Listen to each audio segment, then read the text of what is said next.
Përshëndetje të nderuar teleshikues, do të jemi së bashku në këtë maraton speciale informative titulluar Emergjenca COVID-19, në cilën ne do të flasim për situatën më të fundit të infeksimit të qytetarëve shqiptar në të gjithë Shqipërinë. Ndërkohë, do të kemi lidhje të vazhdueshme informative me gazetarët tanë të shpërndarë në pothuajse të gjitha qytetet e Shqipërisë, atje ku dhe COVID-19 është përhapur, por edhe me mjek, kolegë dhe avokat në disa shtetet e Europës. Ndërkohë, do ta nisim me lajmin më të fundit. Rastet e reja në Shqipëri me COVID-19 janë shtuar, më së shumti janë regjistruar në Tiranë dhe Shkodër, por ka dhe lajme të mira si shërimi i mjekut Dimitër Kraja, i cili ishte kthyer në punë nga pensioni. Por për më shumë lidhemi me kolegen ton Kristi Gongo në QSUT. Kristi, përshëndetje. Të përshëndes Monika, po, si që thate ju, kemi një lajm të mirë ku shëruar profesor Dimitër Kraja, ka rreth 15 minuta i cili ka lëmë në urgjencën infektive, ka qenë një mik i tij që e ka marrë duke shoqëruar me mjetin e tij personal drejt shtëpisë. Është shëruar profesor Dimitër Kraja, i cili nga pensionist u kthye në vijën e parë të zjarrit, siç e ka konsideruar edhe kryeministri Edi Rama këtë luftë me COVID-19. Ndërkohë që edhe vetë Ministria e Shëndetësisë duhet thënë se ka bërë deklaratën e radhës me përdecimin e të dhënave ku rezultojnë 29 raste të reja në 24 orët e fundit, nga duke çuar kështu numrin e të infektuarve në Shqipëri në 333 dhe duke qenë se kjo pandemi botërore tashmë është konsideruar si një luftë, atëherë për llogaritet se shifrat janë rreth 12.8 të plagosur në ditë, 0.65 të vrarë në ditë dhe 3.8 të shëruar në ditë. Duhet thënë se përveç profesor Dimitër Krajas është shëruar gjithashtu 24 orët e fundit edhe dy personel mjekësor, më falni, duke e çuar numrin e të shëruarve në 99. Ndërkohë që duhet themi dhe një lajm të keq, ka ndëruar jetë një 67 vjeçar në spitalin infektiv. Nga ana tjetër duhet themi rastet të cilat janë zgjeruar në Tiranë, në Durrës, duke e çuar numrin e të infektuarve në Tiranë në 157 raste, në Durrës 33 raste, në Lushnjë 5 raste, në Elbasan 9 raste, Fier 25 raste, në Kavaj 8 raste, Rogozhin 4 raste, Korça ka 16 raste, Vlora 5 raste, Shkodra 31 raste, ndërsa Lezhë 14 raste, Berati 1 rast, Hasi 9 raste, Kruja 5 raste, Tropoja 4 raste, Puka 4 raste dhe Mirdita 3 raste. Por për më tepër, Monika, ju ftoj të ndjekim deklaratën e Ministrisë së Shëndetësisë. Në vijim të komunikimit të përditshëm, ju bëjmë me dije se vazhdon puna në terren për identifikimin e rasteve të reja dhe gjurmimin e kontakteve të rasteve të konfirmuara pozitiv. Në 24 orët e fundit janë testuar 216 persona të dyshuar, prej të cilëve janë konfirmuar 29 raste të reja me COVID-19. Deri në këto momente janë testuar 2247 raste të dyshuara dhe prej tyre janë të konfirmuar pozitiv me COVID-19 333 raste. Mosha mesatare e rasteve pozitive me COVID-19 është 50 vjeç. Ju informojmë se në mëngjesin e sotëm ka ndëruar jetë në spitalin infektiv një pacient 67 vjeç nga Tirana, i konfirmuar me COVID-19. Pacienti ishte i shtruar prej 13 ditësh në spitalin infektiv. Prej 6 ditësh ishte intubuar dhe në hemodializë, që e kryente brenda spitalit infektiv. Pavarësisht përpjekjeve të stafit mjekësor, 67 vjeçari ka ndëruar jetë. Ministria e Shëndetësisë dhe Mbrojtjes Sociale shpreh ngushëllimet familjes së të ndjerit. Deri më tani, 18 persona kanë ndëruar jetë nga COVID-19 në Shqipëri. Lajmi i mirë është që gjatë 24 orëve të fundit kemi 10 pacientë të shëruar, mes tyre 3 personel shëndetësor, duke e çuar numrin total të shëruarve nga COVID-19 në 99. Ju informojmë se në shërbimin infektiv janë aktualisht të shtruar 66 pacient. 6 prej tyre janë në terapi intensive, ndërsa 1 është i intubuar. Pjesa tjetër e të shtruarve në pavion janë në gjendje të stabilizuar deri në këto momente. Ndërsa në spitalin COVID-2, Shefqet Ndroqi, janë 5 pacient të shtruar, 2 prej të cilëve të intubuar. Në 2 spitalet COVID, aktualisht po marrin shërbim 71 pacient. Harta e të prekurve nga COVID-19 zjerohet në Tiranë, Durrës, Elbasan, Has, Lushnjë, Kavaj, Lezhë dhe Shkodër. Shpërndarja gjeografike e rasteve pozitive është si vijon. Tiranë 157 raste, Durrës 33 raste, Lushnjë 5 raste, Elbasan 9 raste, Fier 25 raste, Kavaj 8 raste, Rogozhin 4 raste, Korç 16 raste, Vlorë 5 raste, Shkodër 31 raste, Lezhë 14 raste, Berat 1 rast, Has 9 raste, Kruj 5 raste, Tropoj 4 raste, Puk 4 raste, Mirdit 3 raste.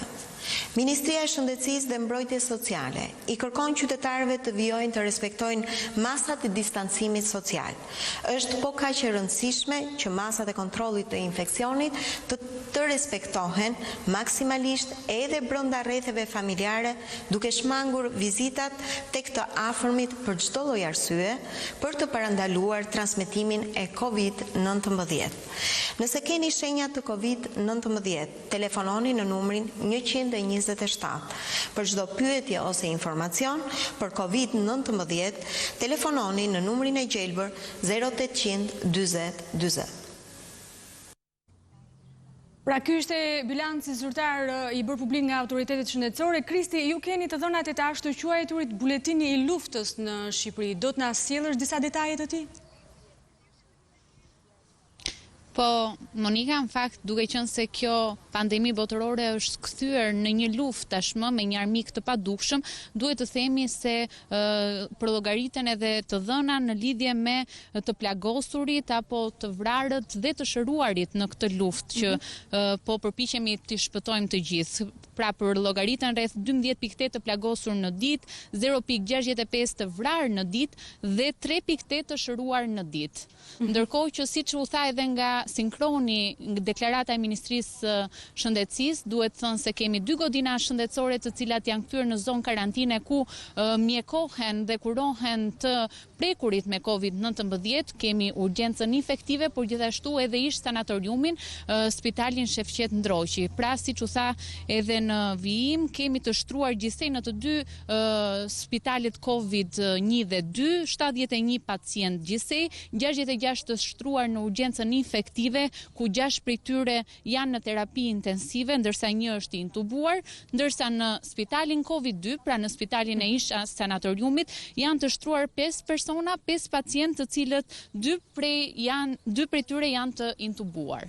Mirë, Kristi Gongo, unë të falenderoj për këtë raportim të drejt për drejt nga QSOT, nëse ka lajme të reja sigurisht do ta kërkosh lidhjen për të na informuar më tej. Ndërkohë, shtohet numri të prekurve me COVID-19 në Shkodër, 9 raste të reja kanë dalë pozitive në 2 familjet e infektuara nga 20 testet e kryera vetëm një ditë më parë nga Shëndeti Publik. Do të lidhemi tani me Klodian Zhivanin për të mësuar më tej. Klodian, përshëndetje, si është shëndeti i të prekurve?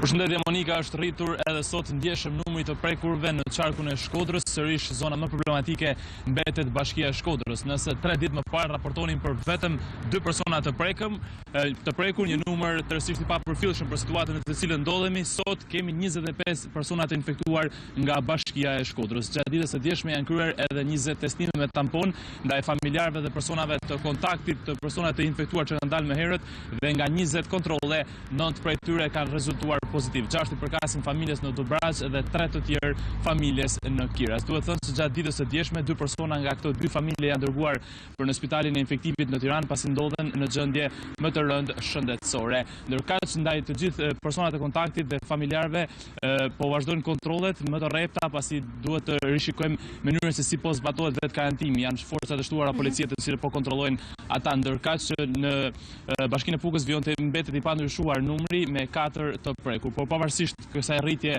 të numrit të infektuarve, sërish të paktën në Bashkinë e Shkodrës ndërgjegjësimi i qytetarëve vjon të jetë minimal.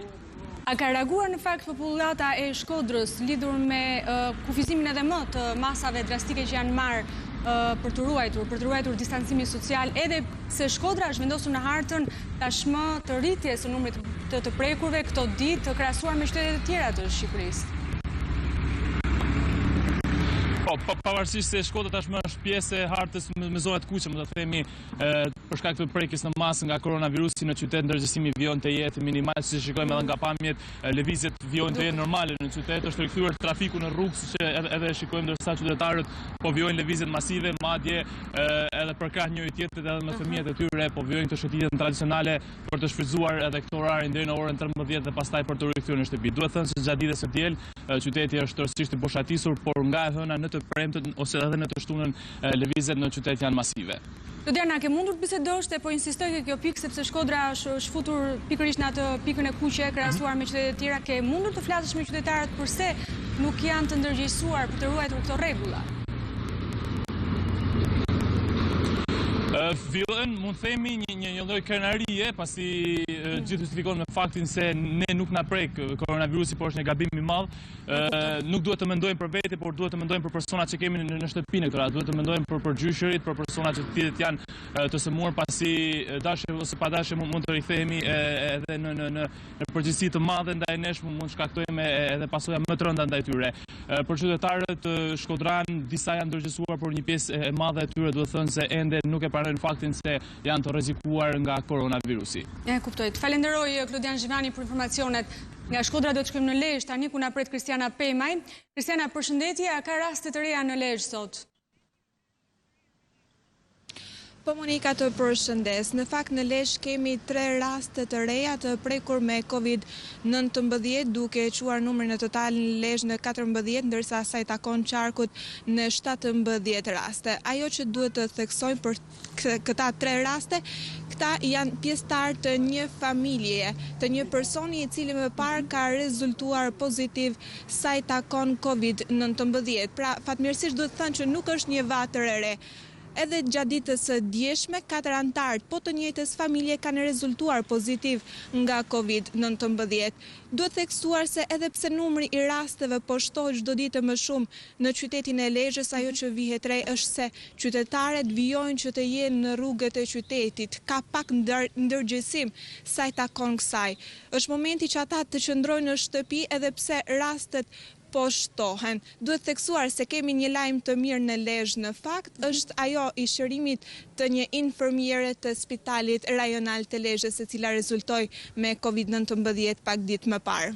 Kristiana, ke mundur do të bisedosh me qytetarët përse nuk i zbatojnë rregullat e rrepta strikte të distancimit social, të qëndrimit në shtëpi, na mbeten edhe pak minuta deri në orën 13 dhe unë po shoh pas te lëvizje automjetesh, qytetarë që ecin bashkë në 2, kjo është shumë shqetësuese në fakt. Po në fakt gjatë që nga mëngjesi në rrugët e qytetit e Lezhës ka patur shumë lëvizje, siç e thash edhe më parë.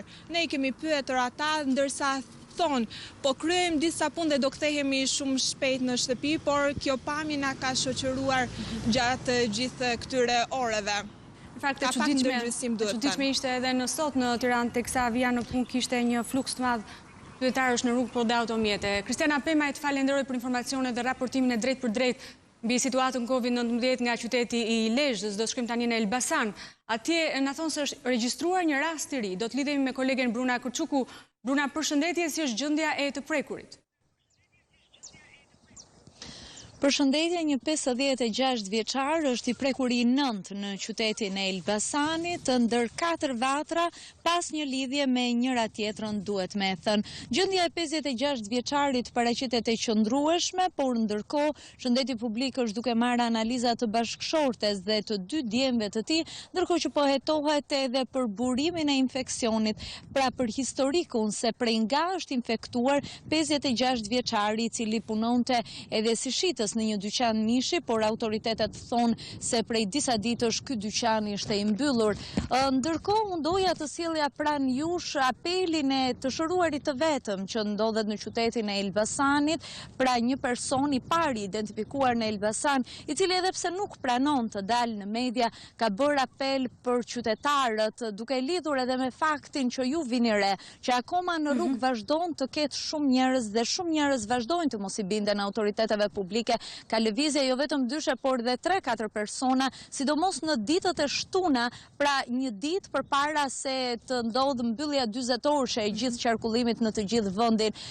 Qytetari i shëruar bën apel, qëndroni në shtëpi, mos e merrni lehtë, është një sëmundje serioze e cila duhet me u mbajt nën kontroll dhe nëse nuk zbatojmë këto rregulla, do të kemi pasoja shumë të rënda, thot ai, ndërkohë që djali i tij po ashtu është shëruar ndërsa bashkëshortja vazhdon të luftojë në spitalin infektiv në Tiranë, gjithsesi gjendja e saj fatmirësisht nuk paraqitet në rrezik për jetën.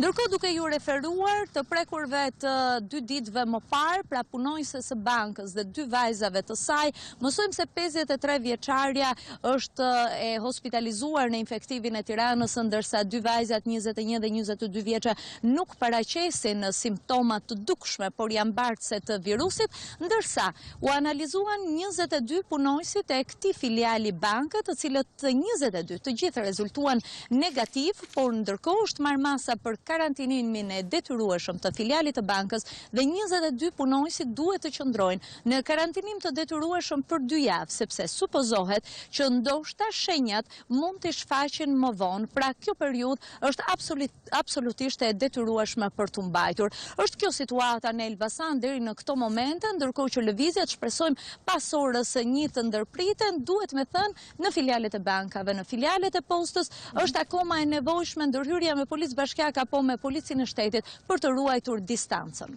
Bruna, ti je vendosur në një pikë jashtë qytetit të Elbasanit dhe unë në fakt nuk e kuptoj dot lëvizjen e automjeteve dhe të qytetarëve. Sapo thej që deri dje ato kanë pasur një lëvizje, le të themi, të çliruar edhe krahasimisht pse janë vendosur masa drastike. Si ka vijuar në këto orë të paradites së sotme? Paraditja e sotme ka qenë, siç ju thash, pra dita e shtunë me një grumbull masiv njerëzish, me një dyndje nëpër supermarkete për të bërë pazaret e fundit. U ndodhem, siç thatë edhe ju, në një pikë në periferi të qytetit e Elbasanit, në një fshat për të parë edhe lëvizjet nëpër fshatra si janë. Duhet me theksuar që policia sot ka bërë edhe lëvizje nëpër fshatra, pra edhe pse janë zona larg qytetit dhe aktualisht të paprekura deri tani, por karantinimi, pra qëndrimi në shtëpi është i detyrueshëm edhe në fshatra, edhe në qytet, nuk duhet të lejohen në qendrat e fshatrave gjithashtu grumbullimet, sidomos të rinjve, duhet me thënë. E kuptoj. Bruna, unë falenderoj shumë për këtë raportim të drejtë për drejtë nga një pikë jashtë qytetit e Elbasanit dhe për këtë informacion të detajuar që na solle nga ky qytet. Do të shkojmë tani të shohim se çfarë po ndodh në Durrës. Vali Qurfyt që na pret atje. Përshëndetje Vali, kam informacione se është prekur dhe një tjetër qytetar nga Durrësi, apo jo? Si është gjendja e të prekurve të tjerë? Do të presim disa çaste sa Durrësi të na dëgjojnë, ndërkohë është raportuar deri tani për një bilanc të 24 orëve të fundit, janë testuar rreth 112 persona të dyshuar, për të cilëve janë konfirmuar 29 raste. Kam në linjë Vali Qurfyçin që na pret drejt për drejt nga qyteti i Durrësit për të na informuar për detajet të tjera. Vali, kemi informacion që është prekur një qytetar nga COVID-19 nga qyteti i Durrësit. Si është gjendja e të prekurve në përgjithësi në këtë qytet?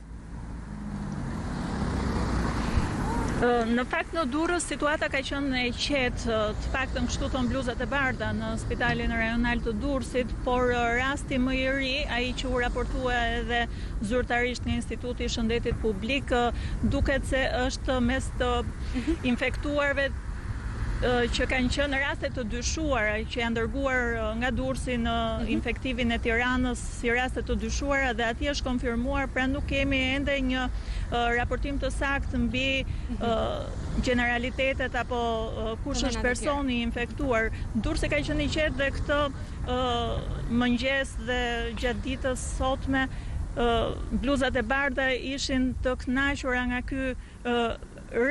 kjo rënje e ritmit, ndërkohë që siç e shikoni ora 1 po afron dhe ndërkohë lëvizja në Durrës është mëse normale. Është mëse normale, ndërkohë që edhe duken që njerëzit vazhdojnë të ecin bashkë. OBSH-s duket vazhdojnë të ecin bashkë dhe nuk është se përdoret shumë edhe mbajtja e maskës gjatë bërjeve të pazareve të ditës apo edhe gjatë lëvizjes në rrugë, pasi siç raportohet edhe nga OBSH-ja, virusi ka një kohë qëndrimi të lartë në ajër dhe duhet mbahet maska edhe gjatë lëvizjes. Me sa duket ende nuk jemi përshtatur me këtë rregull të ri që duhet në fakt për të mbrojtur dhe mbajtur në nivele sa më të ulta numrin e të infektuarve në qytete dhe në fshatra. Vali, në fakt, dje kemi lexuar një studim i cili raportonte se ky virus ka edhe fuqinë të qëndrojë në ajër disa orë e më pas të infektoj. Por ajo që vere unë nga ditët e krahasuar me ditët e mëparshme, lëvizja e qytetarëve nga dita në ditë duket sikur është liruar dhe ata sikur nuk po i respektojnë më shumë masat. Ne kemi bërë një raportim të drejtë për drejtë nga disa qytete të Shqipërisë, Shkodra, Lezhë, Elbasani dhe pothuaj lëvizjet e automjeteve, lëvizjet e njerëzve janë sikur po i shkelin këto masa drastike krahasuar me javët e mëparshme. Vjet re apo konstaton të njëjtën gjë me mua edhe ti ndërkohë në qytetin e Durrësit? Ekziston kjo, por në fakt njerëzit kur lëvizin dyshe apo treshe janë me familjarët e tyre kryesisht, pra janë shmangur këto ditë lëvizjet me shoqërinë apo me kolegë të punës dhe duket sikur janë të mbrojtur përderisa kalojnë edhe pjesën më të madhe të kohës brenda banesave të tyre.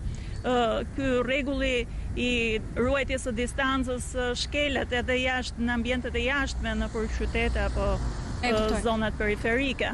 Mirë, Vali, unë të falenderoj për këto informacione. Duket që masat po ruajnë. Po. Të falenderoj për këto informacione dhe raportime drejt për drejt nga Durrësi. Ne do të kemi sërish lidhje të tjera së bashku për informacionet më të fundit. Në Durrës do të qëndrojmë sërish, na pret atje Rudina Muça, e cila do të na flasë për pasoret e COVID-19 në hoteleri turizëm. Përshëndetje Rudina, linja për ju. Përshëndetje Monika, unë ndodhem në zonën e Golenimit në një nga resortet këtu. Top Channel vazhdimisht ka transmetuar kronika se si COVID-19 ka prekur industrinë e turizmit dhe pikërisht për këtë ne do të na flasi administratori i këtij kompleksi, zoti Fatos Çerenishti. Ajo që duhet theksoj është se kjo industri është prekur pasi nuk ka pushues, kufijt janë mbyllur dhe fluturimet janë anulluar. Për këtë pasoj, sot në këtë resort ne nuk kemi asnjë pushues, zoti Fatos? Ashtu siç e tha dhe ju, u bë gati një muaj që për hotelet, jo vetëm hotel Fafa, por të gjitha hotelet e gjirit të Durrësit dhe të gjithë Shqipërisë besoj se janë të mbyllur. Realisht janë të hapur se këtu janë gati 10% e personelit ne të mirëmbajtjes dhe të personelit ndihmës, domethënë ne kemi në punë, kurse 90% e personelit ne u bë gati një muaj që i kemi çuar, janë pushim në shtëpitë e tyre, në karantinë. Nëse kjo situatë vazhdon, çfarë do të sjellë për ju si biznes? Jo për të gjitha industritë, të gjitha sektorët e ekonomisë janë dëmtuar, kurse ndërsa biznesi i turizmit është një nga sektorët më të dëmtuar pasi ka të bëjë direkt me njerëzit dhe sidomos u bë 4-5 vitet e fundit që hoteleria shqiptare ka marrë një zhvillim goxha të madh. Ne punojmë me agjenci turistike prestigjioze europiane, me agjenci të forta siç është Itaka, Apollo, Derturi, TUI e të tjera dhe ishte një biznes që ishte në rrugë të mbarë dhe shpresat për 2020 ishin shumë të mëdha. Aktualisht domethënë janë pothuajse të gjitha kontratat që kemi pasur me këto agjenci turistike të nivelit domethënë të njohura në Europë aktualisht janë të gjitha kontratat janë kanceluar. Me disa jemi duke negociuar, kanë kaluar nga kontrata garancie që ne punojmë zakonisht, kanë kaluar në kontrata allotment, do paguajnë aq sa do të vinë. Dhe kështu që industria është në kolaps total dhe vetëm me ndihmën e Zotit, shpresoj vetëm nga Zoti do të përmirësohet situata e Covid-19 dhe të vit dita, domethënë që të fillojë prapë sezoni me shpresë të kapim sa të mundemi nga sezoni 2020, sezoni veror 2020. Kjo është goditja e dytë që merr turizmi shqiptar pas tërmetit të 26 nëntorit, tashmë Covid-19. Një vit më parë, në këtë muaj në fillim të prillit, a kishim pushues në Durrës? Siç edhe shikoni, domethënë kesh edhe një kohë mrekullueshme, e njëjta kohë ka qenë dhe vitin që kaloi dhe për prillin e për majin jo hoteli Fafa, po thuajse të gjithë hotelit e gjithë të Durrësit kanë pasur kontrata qoftë me grupe të shqiptare të Kosovës, Maqedonisë, Malizzi, por edhe kontrata me grupe të agjësive turistike të huaja, të cilët me klientë në moshës së tretë dhe kapacitetet e hotelit në vitin që kaloi ka qenë gati 40 deri në 50% të kapacitetit total që kanë hotelet. Ju tha që keni shkurtuar 90% të stafit, kur mendoni që të riktheni përsëri ata në punë, pasi kjo është një dëm ekonomik dhe social gjithashtu? Stafi i hotelit është pjesa më e rëndësishme e të gjithë kësaj industrie, sepse pa një staf të kualifikuar e ke të pamundur që ti të përballosh fluksin e turistëve që vinë nga vendet si turistët e huaj dhe qoftë turistë vendas. Kështu që stafi është një nga pjesët më delikate, kemi me stafin drejtues të Fafës, me gjithë vështirësitë e mëdha që kemi për shkak të asetit, duke qenë një aset shumë i rëndësishëm, stafi kemi vendosur që për muajin mars, domethënë t'i paguaj me pagën bazë, domethënë, dhe për muajin prill, besoj se edhe muajin prill do mundohemi, por dhe nga bisedat që bëjmë me hotelierët në gjirin e Durrësit, problemi i madh është sepse industria e turizmit këto vitet e fundit ka marrë një zhvillim dhe janë me 10 hotele të reja që janë bërë, që do vishin në punë këtë vit ose vitin tjetër, janë në proces dhe ne hotelet e vjetra që po bëjmë disa vite që jemi futur në treg, hasim vështirësi dhe pothuajse të gjithë janë me kredi bankare, kështu që kanë vështirësi të panumërta. Mendoj që edhe nga biseda që bëjmë, diskutojmë që të gjithë kanë probleme, megjithëse nga biseda që bëjmë me bankat të cilët ne kemi kredi. Po diskutojmë që për një periudhë 3 mujore të pezullohen pagesat qoftë principalit, qoftë të interesit, po përsëri dhe kjo nuk është një zgjidhje. Mendoj që qeveria shqiptare do të ndryjë te bankat e nivelit të dytë që ti kreditoj bizneset, qoftë ato që janë në investim e sipër, qoftë dhe ne që jemi me kredit të vjetra, të ndryjë të uli normën bazë të interesit, pasi aktualisht dhe në pamundësinë tonë është goxha e lartë dhe duke të bëj ristrukturimin e kredisë përsëri dhe të japi një kredi tjetër, bankat të ndryjë, domethënë qeveria te banka nivelit dytë, ne japi një kredi tjetër dhe atë kredin e but me 0,5% se është norma bazë e interesit, edhe për një periudhë 1 vjeçare ose 2 vjeçare, me afat 1 vjeçare dhe 2 vjeçare, dhe ne të kemi mundësi që këtë kredi që do të marrim, ta menaxhojmë vetë, ku të merrim dhe me pagesat e punojësve dhe me ristrukturimin e hoteleve, pasi hotelet janë, siç e dim që hotelet janë shumë. Këtë gjë zoti Fatos na e tha edhe kryetari i Unionit të Turizmit për Shqipërinë, zoti Raman Kasa. Monika duhet shtoj që Shqipëria fal pozicionit gjeografik ofron një sër turizmësh, por tashmë nuk ka asnjë turist dhe një agjenci udhëtimi që ne patëm kontakt dje tha se biletën e fundit unë e kam prerë në fillim të marsit. Linja për ju në studio, Monika. Rudina, unë falenderoj për këtë bisedë që zhvillove me biznesmenin sa i përket pikërisht turizmit, hoteleri, ndërkohë që ne do të shkojmë tani në Shkodër për të na atje na pret një biznesmen, Sokol Hoxha, i cili në fakt është në qytetin Shkodrës, por bizneset e tij i ka në qytetin e Durrësit. Përshëndes zoti Hoxha, si është gjendja e bizneseve tuaj tashmë në qytetin e Durrësit në këtë situatë? Gjendjen duke filluar se si ta formuloj. Atëherë, gjendja e bizneseve për momentin janë të mbyllur.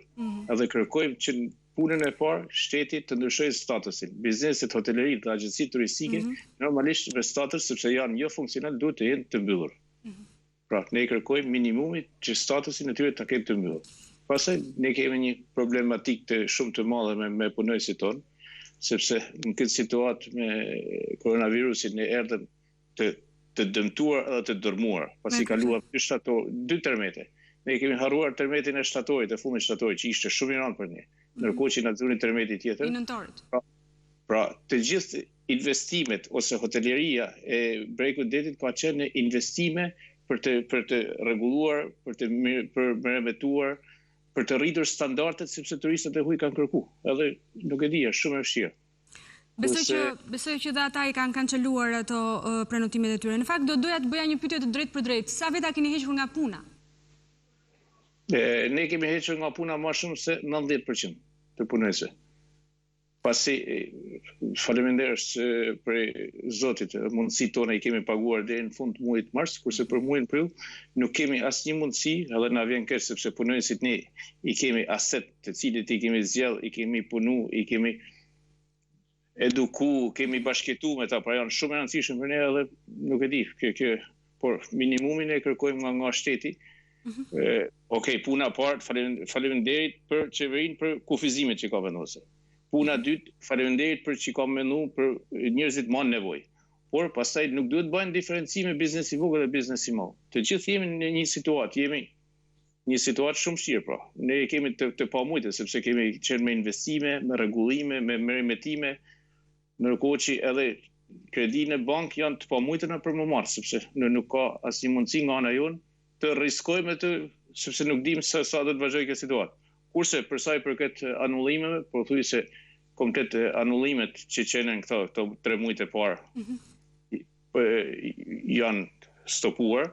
Kemi shtyr diçka në vjeç, që kjo është në thojza, ndoshta sa për mi bërë qefin vendit, po të presim verën, inshallah lajmet optimiste na lejojnë pak sa me marrë frymë, por askush nuk e din. Zoti Hoxha, le të flasim pak për atë kategori të cilët tani kanë dalë të papunë. A keni pasur komunikime me ta? Kanë reaguar ata në lidhje me këtë vendim?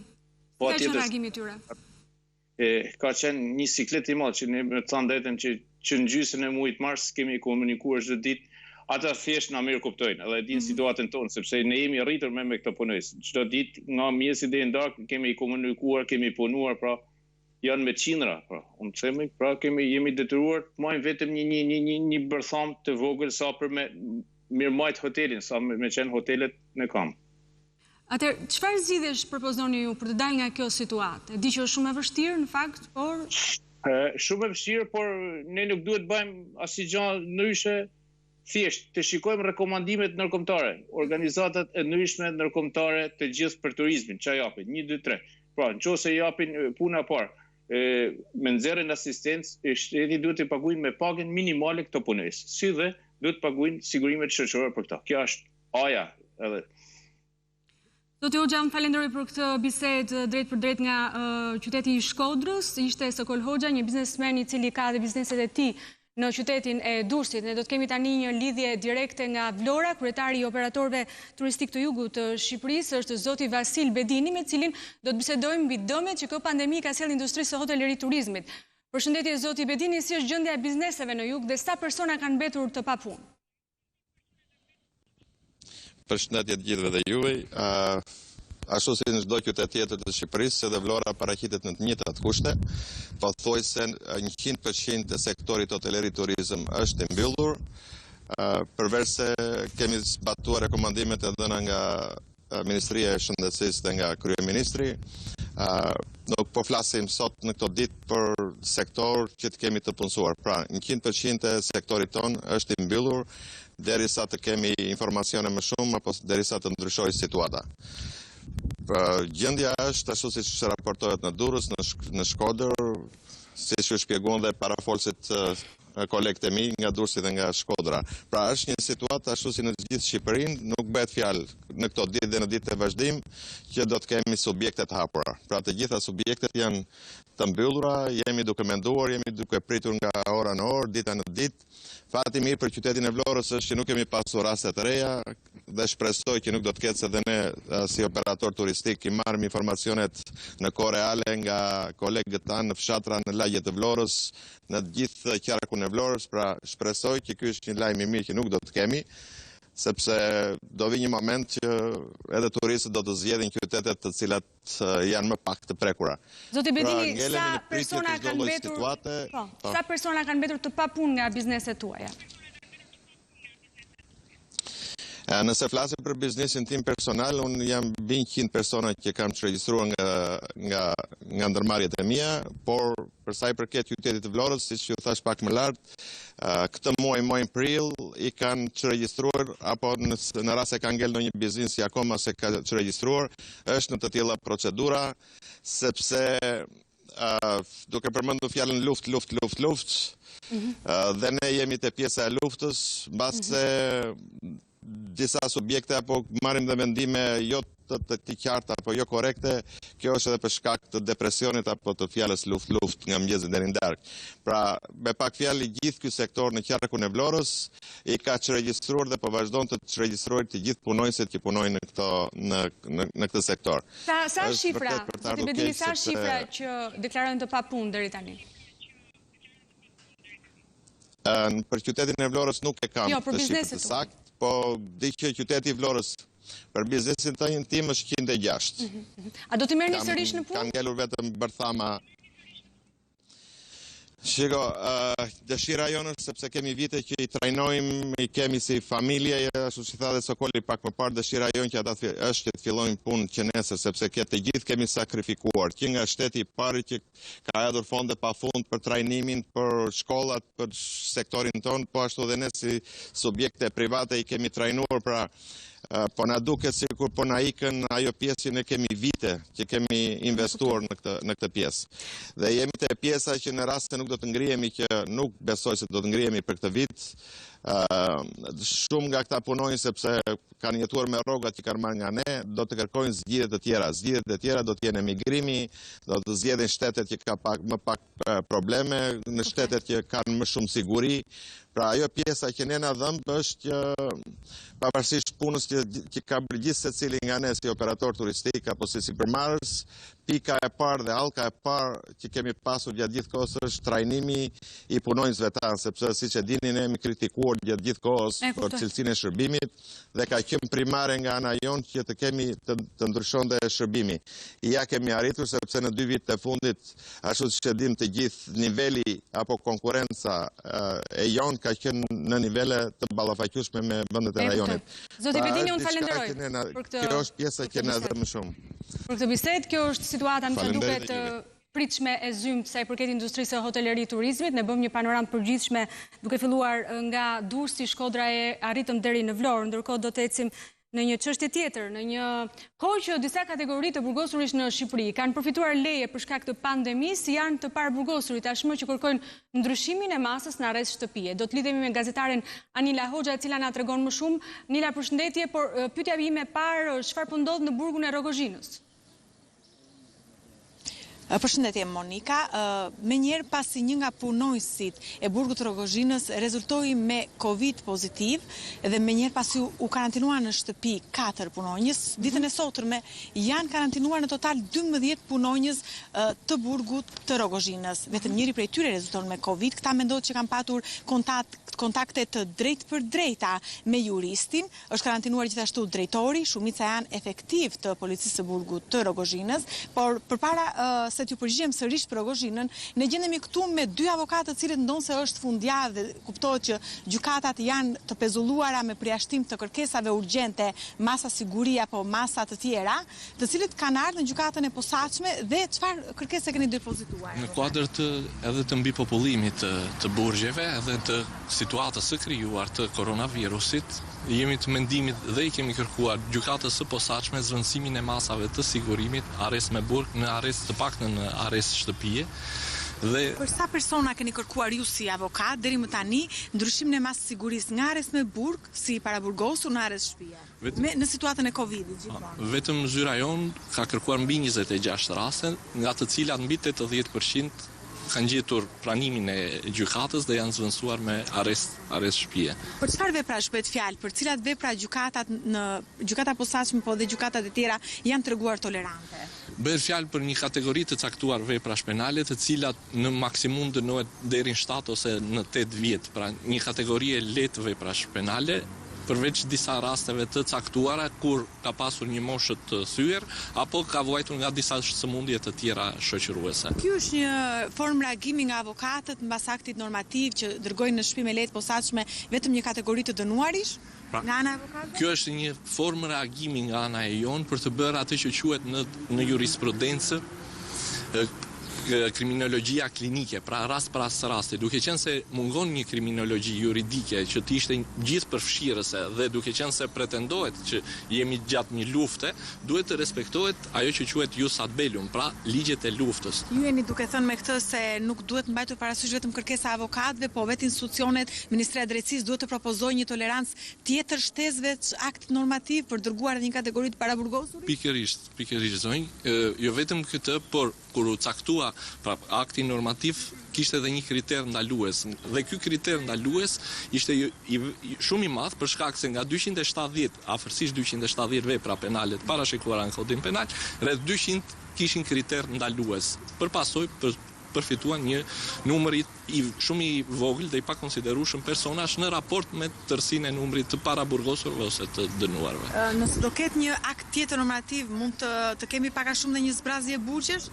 Apo unë do i rekomandoja Ministrisë së Drejtësisë dhe Drejtorisë së Kodifikimit, edhe nga eksperienca jonë disa vjeçare, që të ketë një amnisti të përgjithshme, kjo jo vetëm por është edhe psikologjike për të paraburgosurit dhe për të dënuarit. Faleminderit. Ju avokat, çfarë kërkesë depozituar sot pra gjykatës posaçme?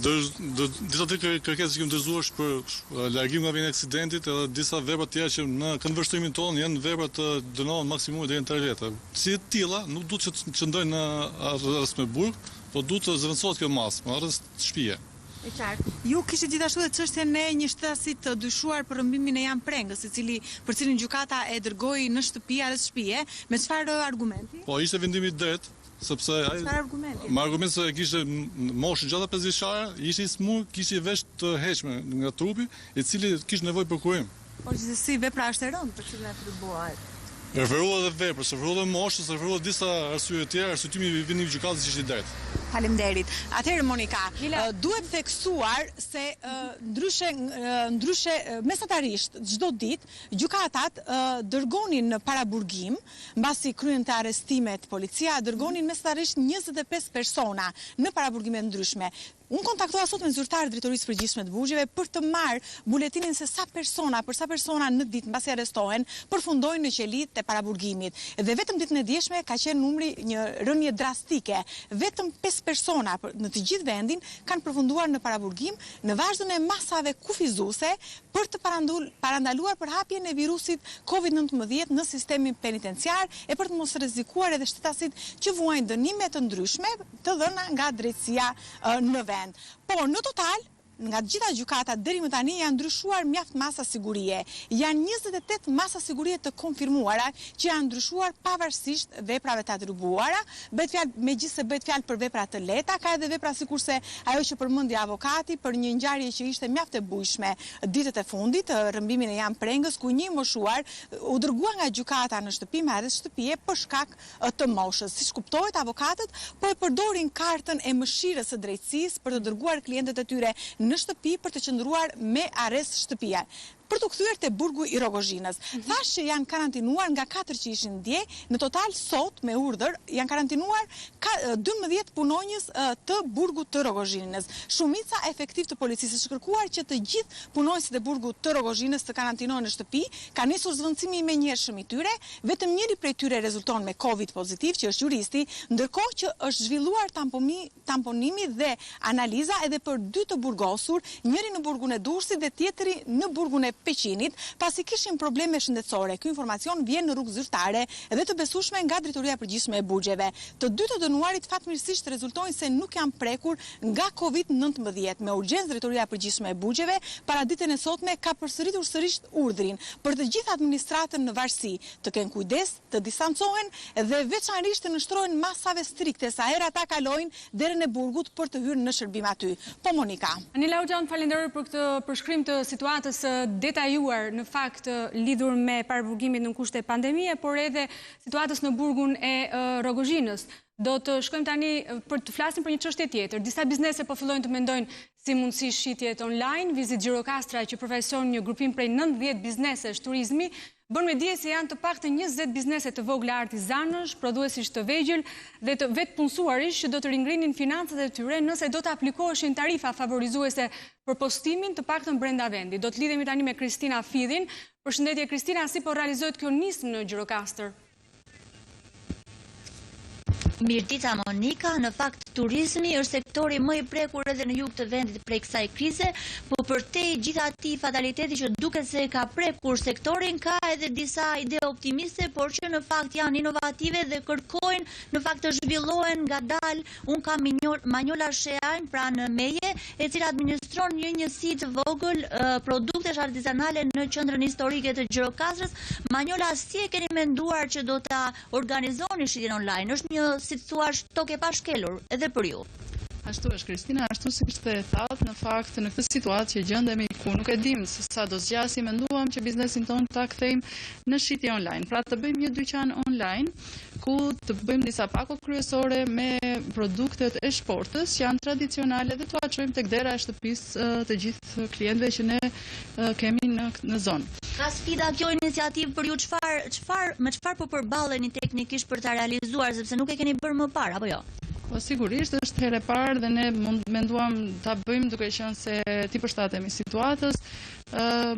Sfidat janë sepse ne kemi biseduar me shërbimin postar privat, por edhe shtetëror për të patur të gjitha masat e sigurisë që ta çojmë te klienti dhe për të pasur shpejtësi, po dhe çmime pak të favorshme, sepse produktet janë në çmime të ulta dhe shërbimi postar duhet të shkojë në këtë gjë.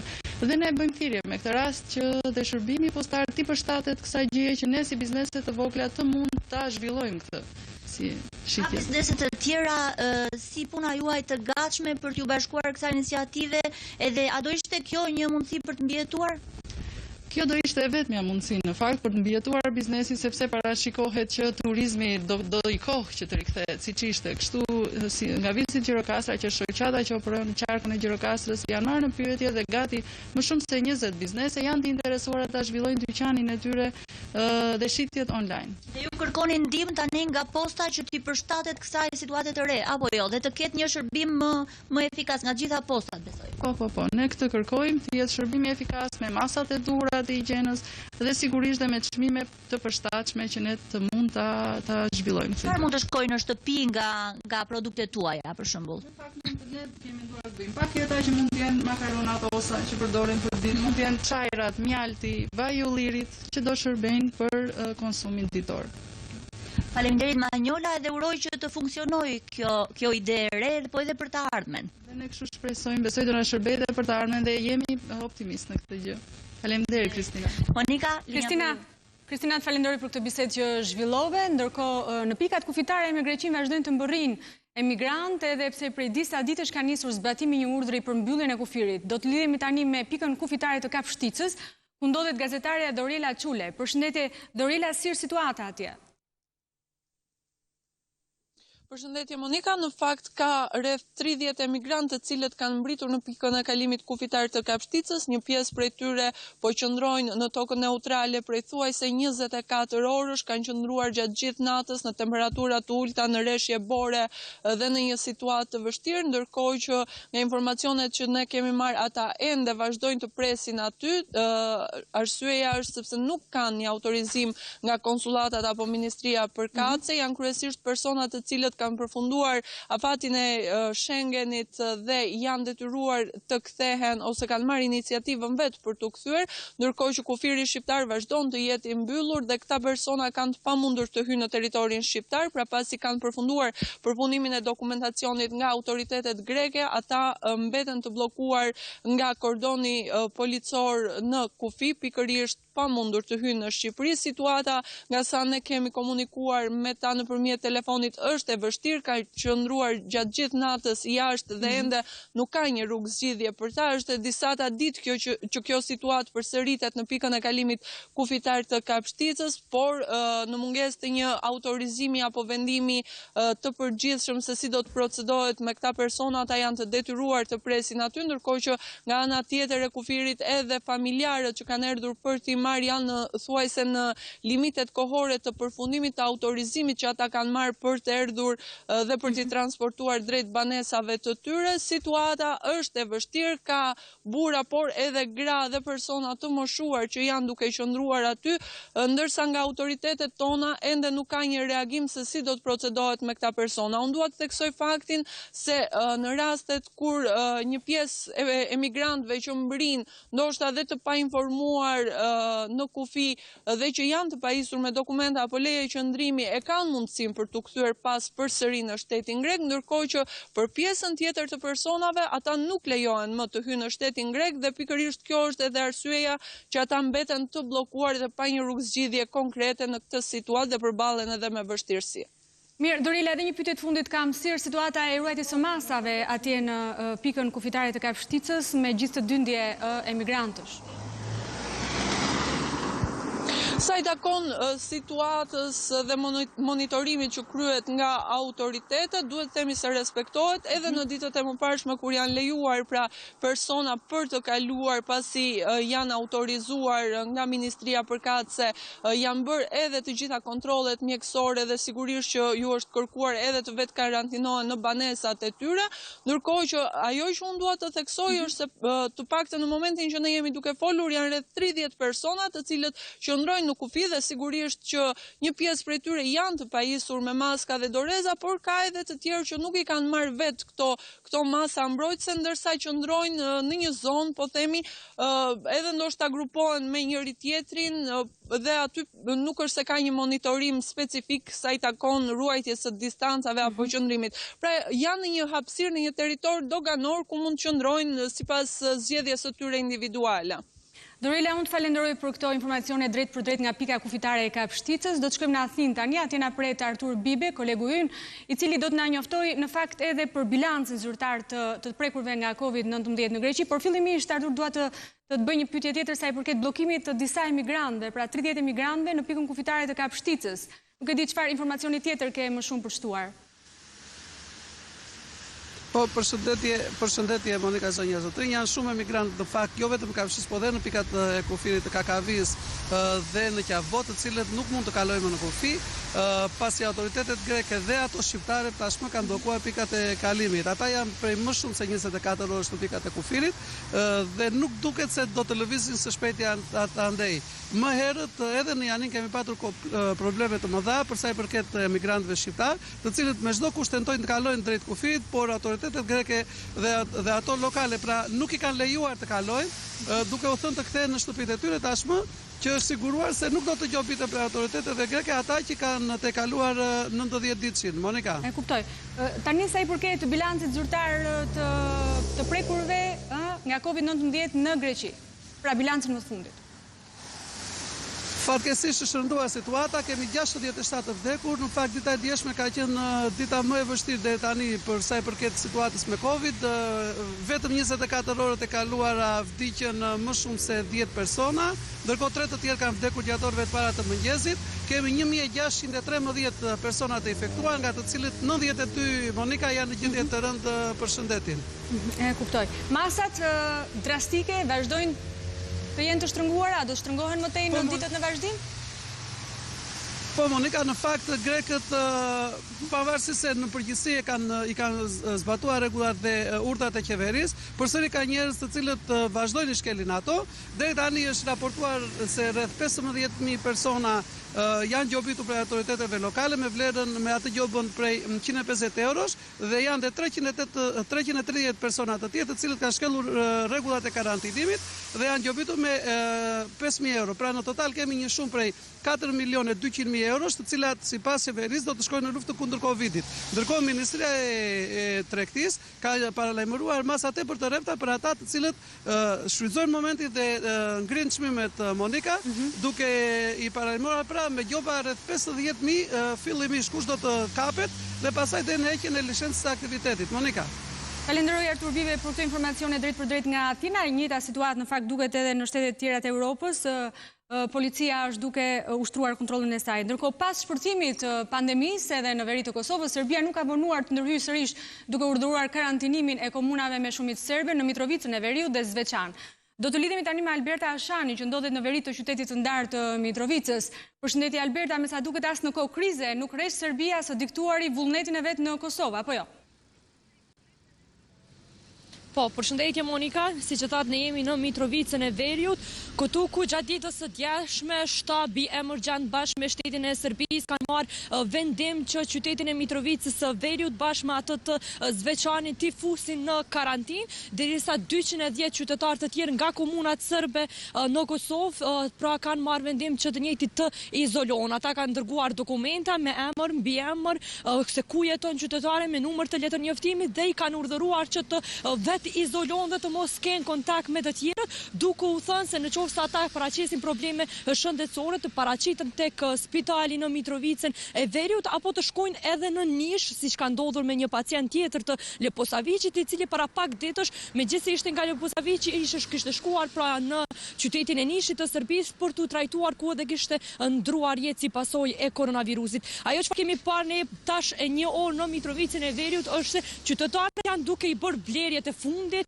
para se të hyjnë në karantinë. Vendimi është futur në fuqi qysh në ditën e djeshme në ora 18. Megjithatë sot ju është dhënë një hapësirë deri në ora 13 të bojnë furnizimet e nevojshme në banatore dhe në dyqane dhe do të qëndrojnë të izoluar deri në ora 6 të mëngjesit të ditës së hënë. Këtë ka konfirmuar për ne edhe vetë kryetari i Mitrovicës së Veriut Goran Rakić dhe tani çfarë po shohim është se janë një numër relativisht i vogël i qytetarëve në krahasim sa ishin më herët, të cilët vetë se kanë nisur të shpërndahen dhe të shkojnë në shtëpitë e tyre, po edhe një pjesë e bizneseve kanë filluar të mbyllen në mënyrë që ta respektojnë pra vendimin e shtetit serb, por e kemi parë që në hyrjet të qytetit në lagjen e Boshnjakëve, aty ku jetojnë shqiptarët në Mitrovicën e Veriut, ka pasur policë të cilët i kanë ndaluar makinat të hyjnë. Në Mitrovicën e Veriut deri tani ka konfirmuar 11 qytetarë me koronavirus, ndërsa në atë Zvečanit 4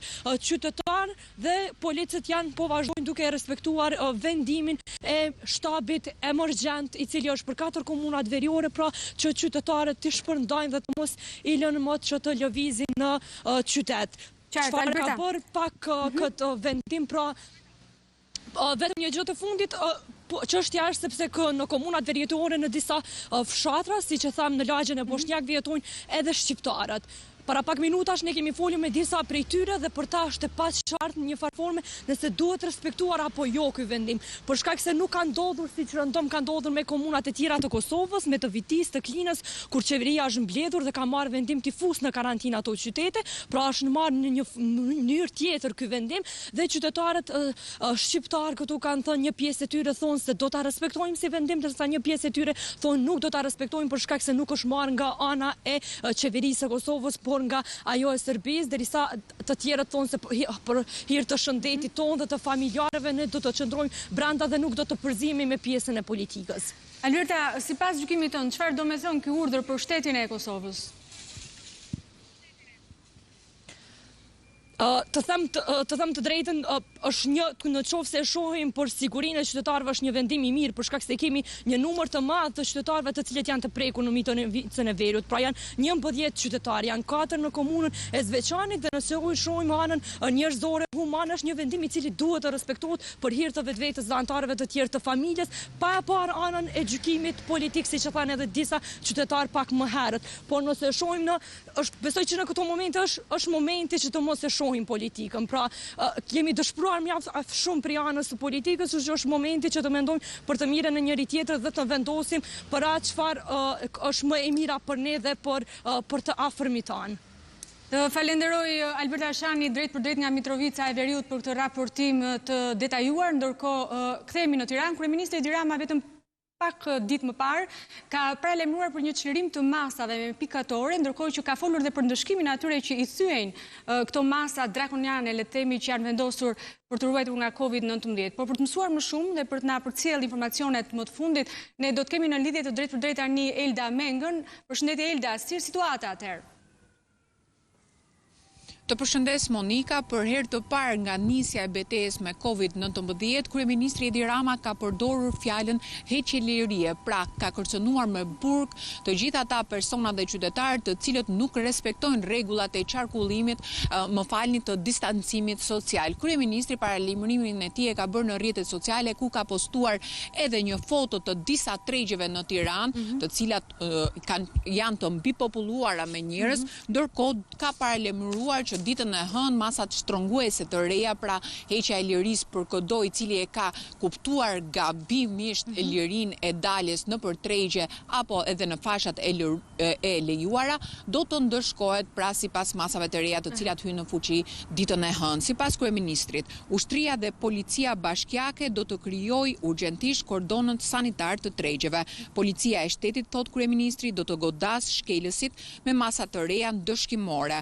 Masat e reja ndëshkimore do të jenë ligj ditën e hënë dhe për kokshkretët, sipas kryeministrit, do të shkohet deri në heqje lirie. Nëse do të lehtësojmë me pikatore popullin e përgjeshëm, kokshkretëve, thot Rama, do t'ua bëjmë ferr këtë sjellje që na fut në zjarr të gjithëve. Sipas kryeministrit Monika, Tirana është vatra më e nxehtë e përhapjes së COVID-19, ndërkohë Durrësi sipas tij mund të kthehet në vatërlon ton, Shkodra po ashtu dhe Fieri janë në një rrezik të madh të përhapjes së COVID-19. Po ashtu, Monika, mund të them që nga një vëzhgim që kemi bërë para ditën e sotme kemi parë një dyndje jo vetëm në tregje, por edhe në rrugë për shkak ndofta edhe të motit me diell ditën e sotme, dhe për këtë arsye kryeministri Edi Rama ka paralajmëruar që do të shtrëngojë edhe më tej masat ndëshkimore. Pra këtë herë ai nuk ka folur për xhoba, por ka folur për heqje lirie për çdo qytetar i cili nuk respekton për çdo qytetar i cili nuk respekton rregullat e distancimit social. Me sa duket ajo deklaratë e tij para pak ditësh është keq kuptuar nga shumë qytetarë shqiptarë, duket sikur ne kishim vënë përfund COVID-19, por në fakt ishin javët dhe ditët e zjarrit dhe që presim akoma t'i kalojmë. Falenderoj Elda Menga për këtë raportim të drejtë për drejtë pranë kryeministrisë. Ne do të kemi sërish lidhje të tjera së bashku për të informuar mbi situatën përreth. Ka qenë kjo pjesa e parë e maratonës speciale informative të nderuar teleshikues. Do të shkëputemi vetëm pak çaste, por qëndroni me ne, do të jemi sërish bashkë.